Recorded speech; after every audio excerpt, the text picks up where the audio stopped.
And hello, everyone, and Happy New Year. I'm Mary, Minister of Small Business Export Promotion and International Trade. 大家好，新年快樂，牛年行運. It is my distinct pleasure to introduce our next special guest. He's an inspiring leader, someone I have worked closely with over the years. And throughout the uncertainty of this pandemic, one thing has absolutely not changed: his tireless work and his commitment to supporting all Canadians, from seniors to families to workers and business owners. And I know that he is absolutely thrilled to be gathering with all of us virtually tonight. Ladies and gentlemen, let me introduce the Right Honorable Prime Minister Justin Trudeau. Thank you, Mary. 新年快乐，新年快樂，祝滿南妹，새해 복 많이 받으세요. Thank you, Minister Ng and Han, for that introduction. A big shout out as well to Sean and Jean for their tireless work representing their communities. Connie and Brant, thank you for all you do for your community and for joining us for tonight's celebration. I'm looking forward to our conversation. To everyone tuning in from across Canada and beyond, my friends, welcome. Bonjour à tous. Now, last time I joined folks to celebrate Lunar New Year was last year at Casa de Luz in Scarborough. Of course, this year's celebration is different. Scarborough, like many places across the country, has been hit hard by the second wave. Folks are going through a really tough time, and I know that self-isolation has been especially difficult for seniors. And no matter your age, it's hard to miss out on meals together, fireworks, and lion dances. But this isn't forever. As we start this new year, we need to keep holding on and following public health guidelines. If we keep doing our part, we'll see each other in person soon enough. My friends, tonight we celebrate the Year of the Ox, which symbolizes hard work, positivity, honesty, and perseverance. I can't think of a year where those values have been more important. Of course, you already know that. Each and every day, you show us what it means to be there for one another and to stay strong when things get tough. Whether it's caring for our most vulnerable or delivering PPE to workers on the front lines, you've stepped up. So thank you. You are helping us all get through these challenging times. Chinese, Vietnamese, and Korean Canadians have always made this country stronger, more vibrant, and more prosperous. Diversity is our strength, and that is something we will always stand up for. Unacceptable acts of anti-racism, anti-Asian racism have been on the rise, especially since the start of this pandemic. No one should face the kind of despicable acts of racism that happened at May's Kitchen in Saskatoon last week. That was hateful, and it was wrong, and it has no place in Canada. We will never tolerate racism or discrimination against Asian Canadians, and we will always stand up against acts of hate and injustice in all their forms. Together, we are stronger today and always. Je vais m'arrêter ici parce que j'aimerais qu'on passe tout de suite à notre discussion de ce soir. So happy to throw it back to you, Mary. Thank you so much, Prime Minister, for those very inspiring words. I'm thrilled to have the opportunity to introduce two of our next special guests.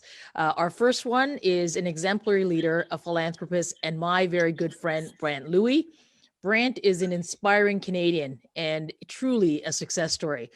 Brant's great-grandfather landed in Port Victoria in 1862, almost 160 years ago.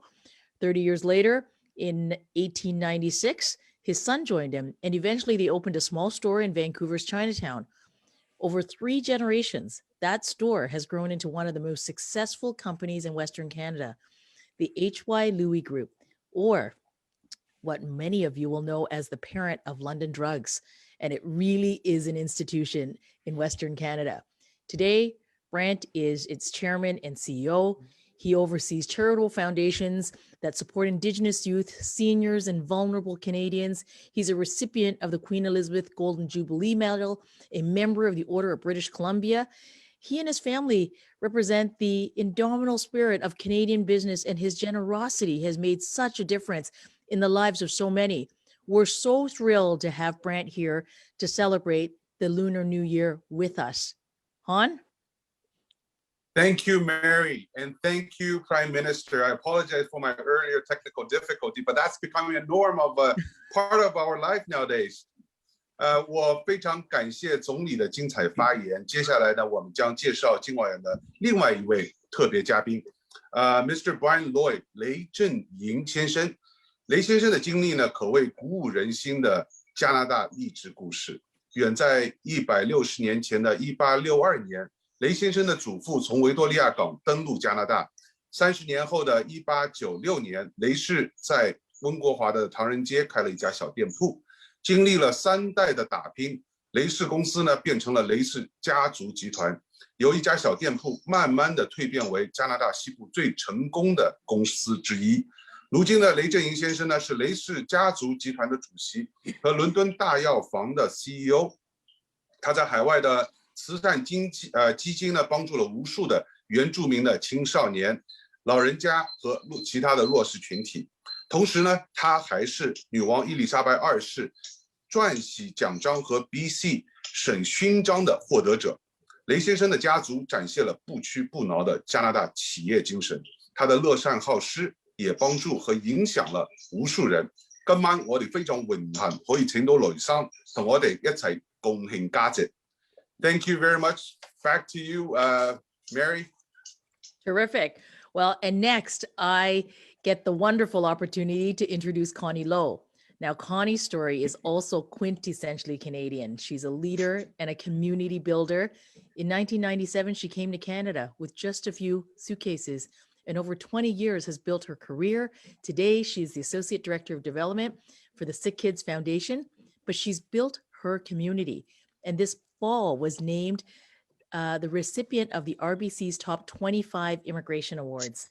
In the face of adversity, Connie has gone above and beyond to have tremendous impact on the lives of so many. After losing her young son, Connie founded the Baby Caden Koo Memorial Fund to support the hospital's pediatric advanced care team and leads the foundation's Chinese initiatives. Canada has been fortunate to benefit from her great work and her generosity. And we're so fortunate to have her here to celebrate Lunar New Year with us tonight. Han, over to you. Thank you, Mary. 今天晚上呢，我们另外一位嘉宾呢是卢永山女士，是我们今天比较熟悉的一个朋友 Connie Lowe。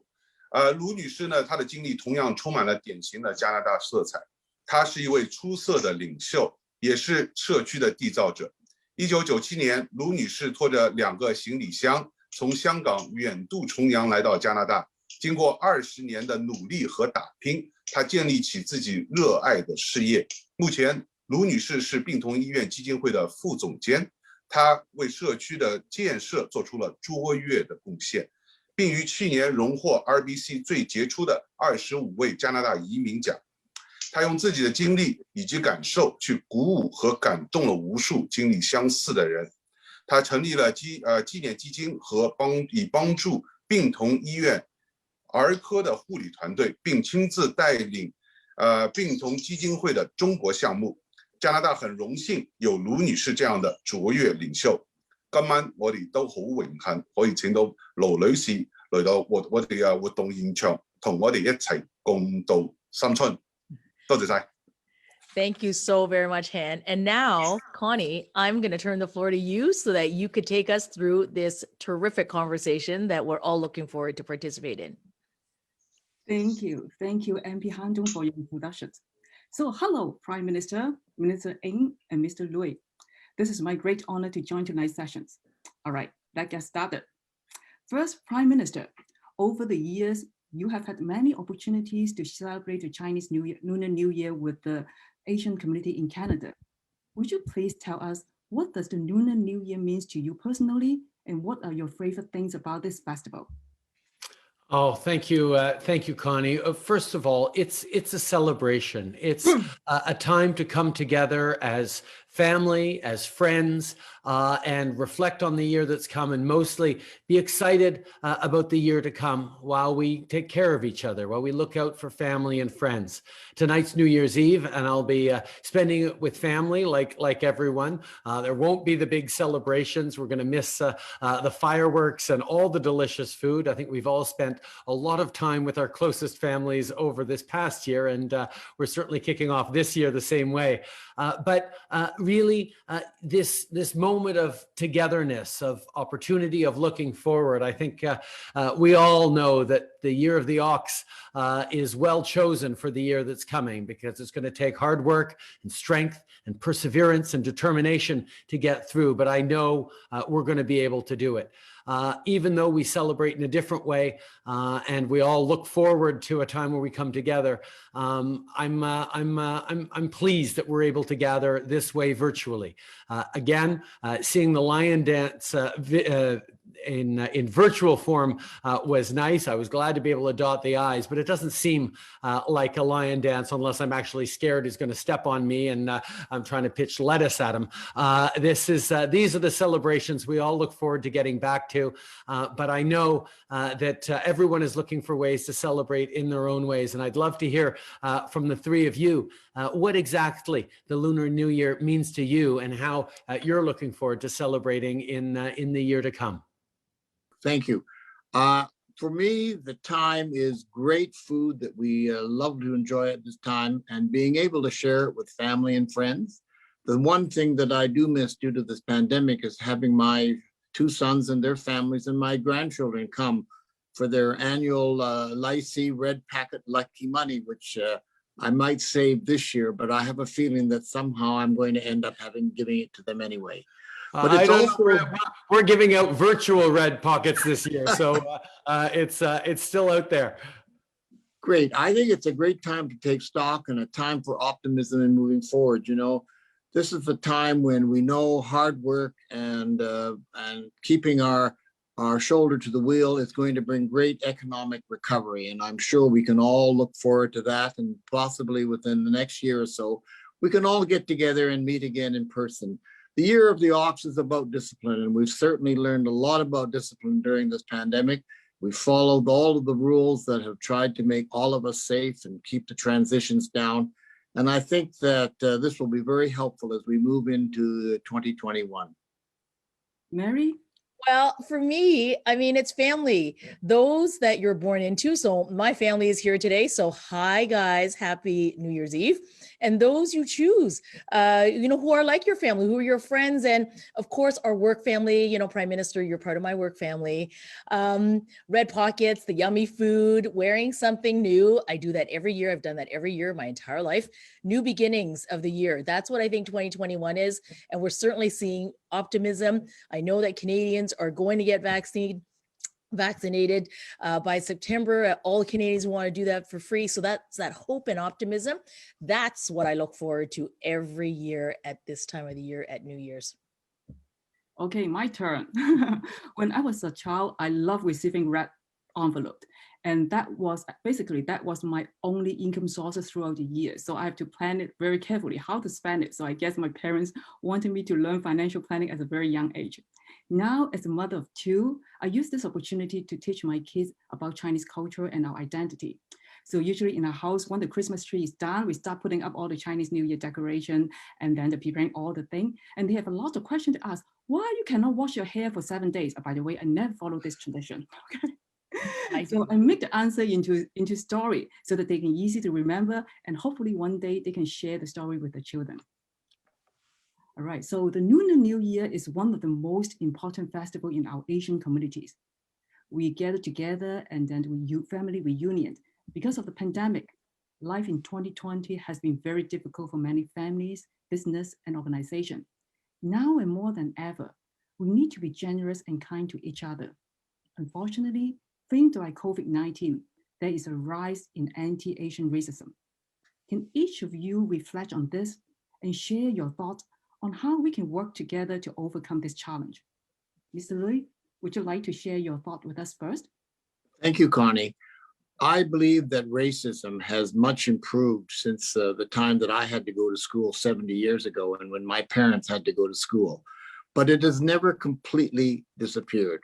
It went underground for maybe the last 20 years and into the shadows and out of the mainstream.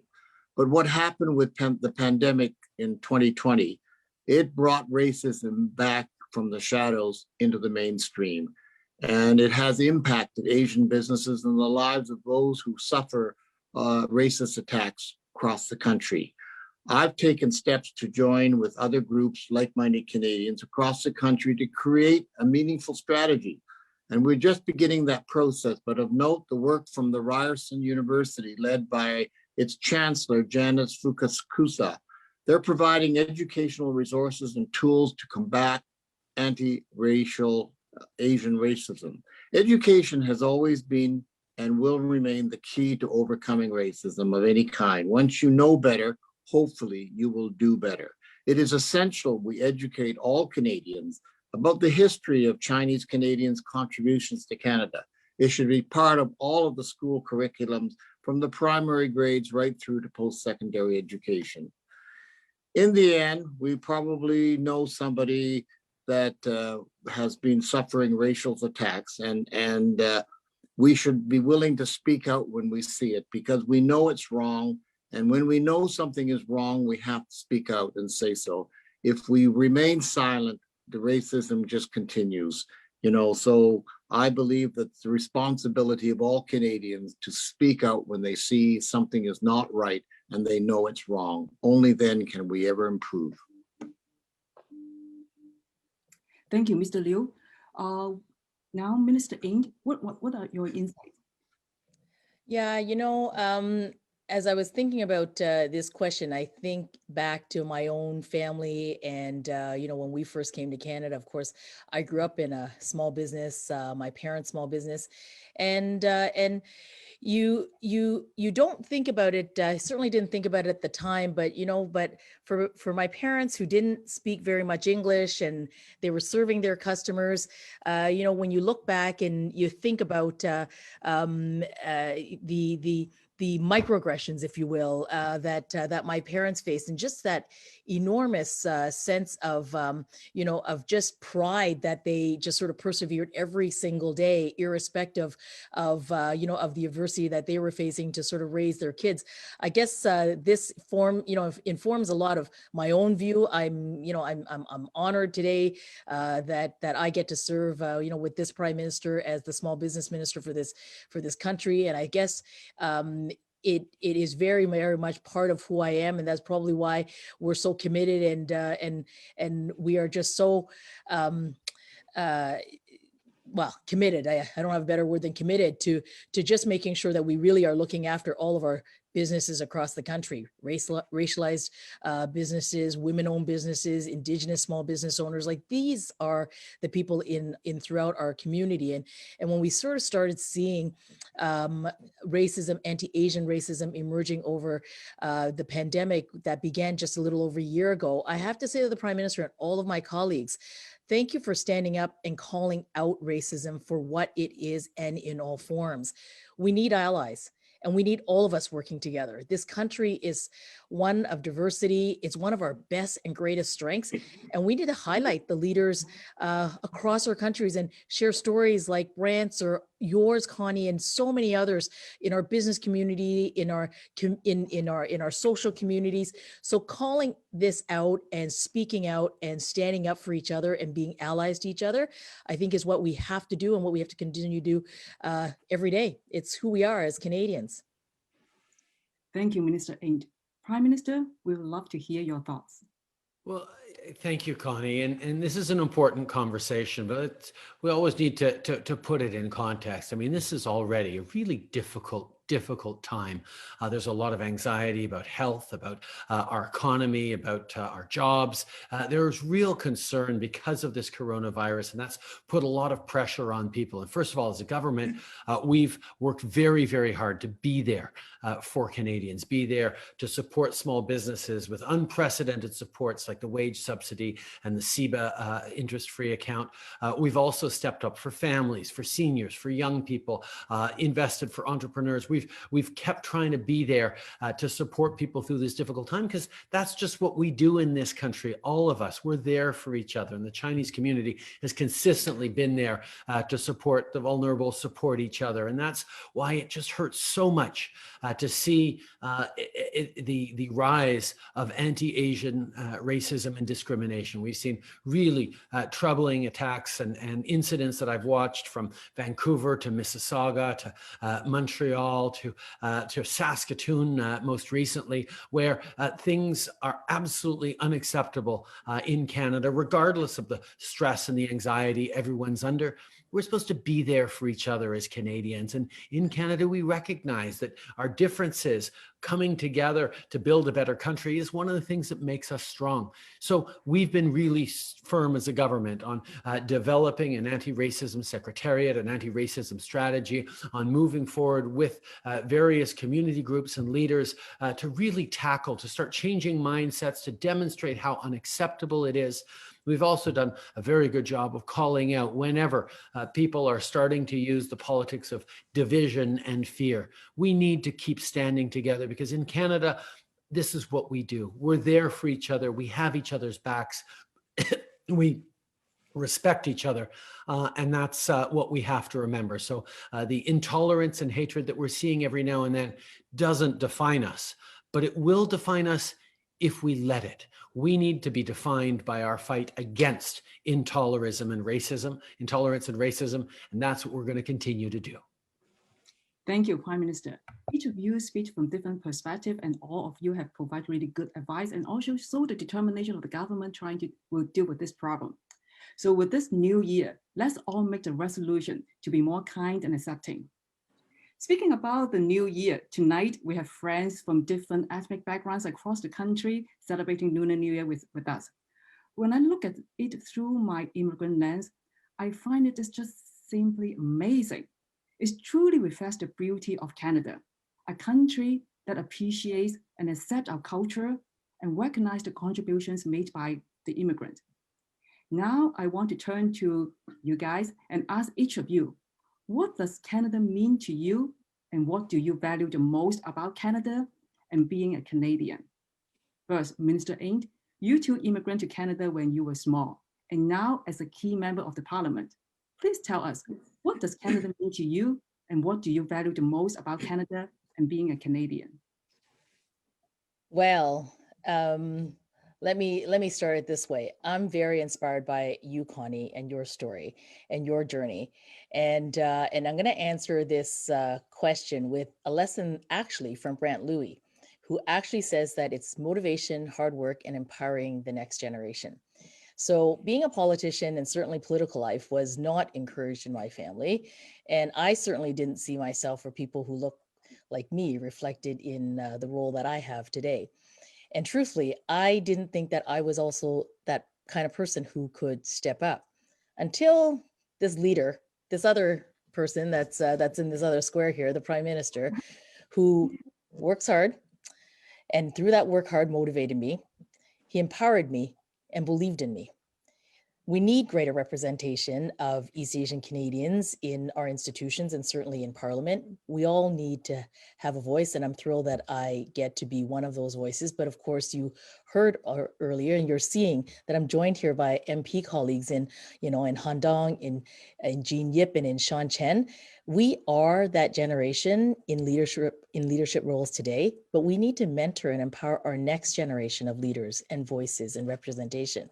So to me, what Canada means is a voice, and taking action, like leading today so that we can pave the way for tomorrow for the next generation. I think that Canada is such an extraordinary country that has given me and my family so much. And the honor that I get to represent the people of Markham Thornhill, and certainly the role that I am able to serve today is such an empowering one. And I think that this road is a very, very bright one for many, many East Asians who should be doing exactly what I'm doing today. Thank you, Minister Ng. Okay, Mr. Louis, you and your family are business legends. So we are all curious to hear your story. Thank you, Connie. Well, as you heard earlier, my family arrived before Canada was before Canada became a country and confederation.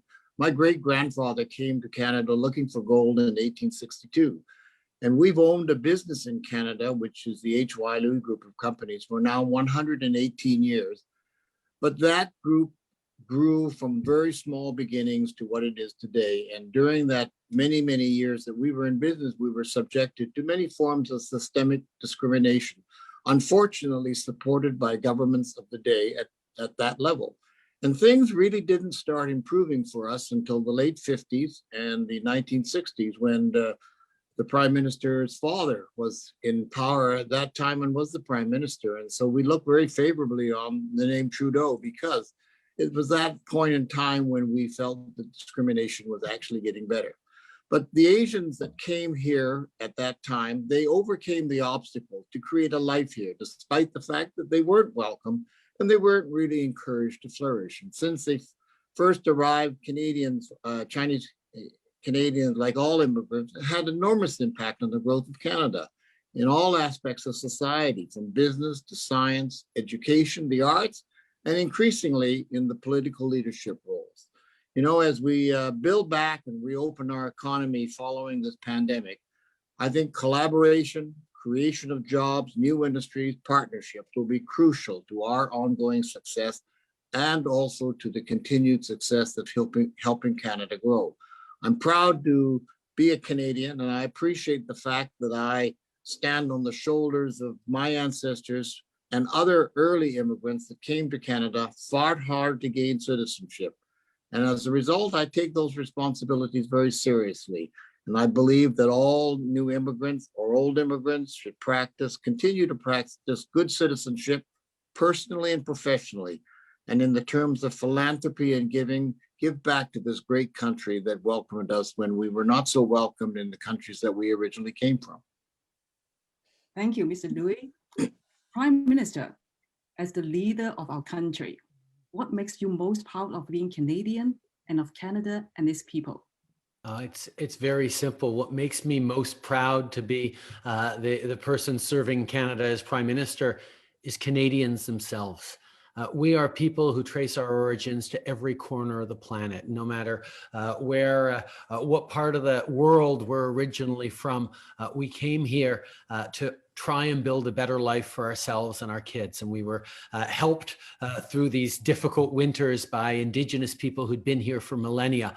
But this story of people coming together from every corner of the world to try and build better opportunities than they left behind back home is one of the things that has made this country so extraordinary. But we're not like many other countries. We don't define ourselves by a single identity or a single culture or a single religion or even a single language. We define ourselves by a shared set of values of openness, compassion, respect, a willingness to work hard, but also a desire to be there for each other. This is what defines being a Canadian, not who your ancestors were or what language they spoke or when they came to Canada. And that means anyone, whether you come here last year or you came here 10 generations ago or hundreds of years ago, like Brant's family, you get to be Canadian by adopting and engaging in these values that we all share that go to the core of who it is to be us. Respect and openness and hard work. These are the things that make us strong as a country, because especially in a time of crisis, we think about the word resilience a lot. We need to be resilient to the crisis. We need to make it through the shocks that we're going through. And one of the best ways nature or anything gets through shocks and crises is through diversity. Is through different perspectives, different stories, different backgrounds coming together and figuring out how to lean and learn from each other and move forward. I think that's the story of the future as the world becomes more and more interconnected, as people travel from one country to the other to live, to work, to set up families. We're going to need to share what we've done very, very well in Canada, which is learn to celebrate those differences, not look at them as weaknesses and flaws. Of course, it doesn't mean we've always been that way. As Brant pointed out, The story of Canada is also a story of terrible mistakes, from the Chinese head tax to the internment of citizens during World War II to the Komagata Maru. There are many, many examples where we were not the country that we would be proud of looking back, and we know we need to do better. And we're still not free from racism and intolerance and indifference, but every day we can pledge ourselves to doing better. And that's what drives us forward today. And that's why we continue to be, even at a time where the world was closing down to immigration, a country that opens up to welcoming in people, because it is such a tremendous strength for our country to welcome people who are excited about building a better future and learning and sharing this beautiful land together to build a future. And for me, the best example of that is how communities then come together and don't just work for themselves. You don't see the Chinese community or the Korean community just turned inwards. We see examples of the Chinese community stepping up and helping out in challenging times through this COVID, all citizens of all different backgrounds. We see the Korean community doing it. We see the Vietnamese community stepping up to be part of their cities, their provinces, their country.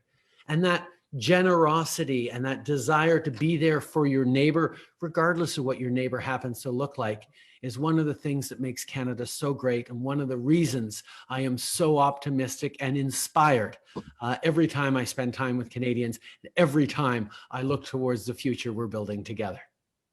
Thank you, Prime Minister. For me, I think in Canada, there's so many great values. Cultural diversity, freedom of speech, the list can go on and on. But for me, one thing really stand out is equality. Whatever you desire, I think everyone has the equal opportunity as anyone else. This is the one thing that I really love, and I'm so proud to be Canadian. Okay, we are running out of time, so I would like to end our conversation with the Lunar New Year traditions. May I ask each of our panelists to offer your good wishes to our Asian Canadian communities. Mr. Louis, may we start with you? Thank you, Connie. This last year has certainly taught us that we should be very, very grateful that we live in one of the greatest countries in the world. Each of us should look around and see the good luck and good fortune all around us, and never lose sight that the gifts that we have in terms of democracy and commitment to multiculturalism and our continued leadership on global issues is something we should all treasure. We should never forget our ethnic culture. That's the great thing about Canada, is we live in a mosaic that we all brought with us from the countries that we came from. But we should be happy and willing to adopt the cultures of our chosen country, Canada. So at this time, I'd like to extend a Happy New Year to all Canadians and my good wishes for good health, peace, and prosperity.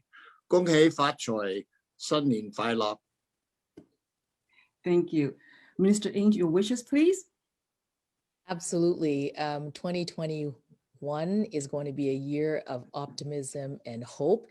And I wish everyone well. Sun Lin Fai Lok, Xin Yin Kuai Lao, Ao Lin Hong Wan, Man Su Yi Yi, San Tai Kin Hong. Wishing everyone good health, prosperity, and happiness in the year of the ox. Last but not least, Prime Minister, your New Year wishes, please. Oh, I think I need to start this year with a big thank you.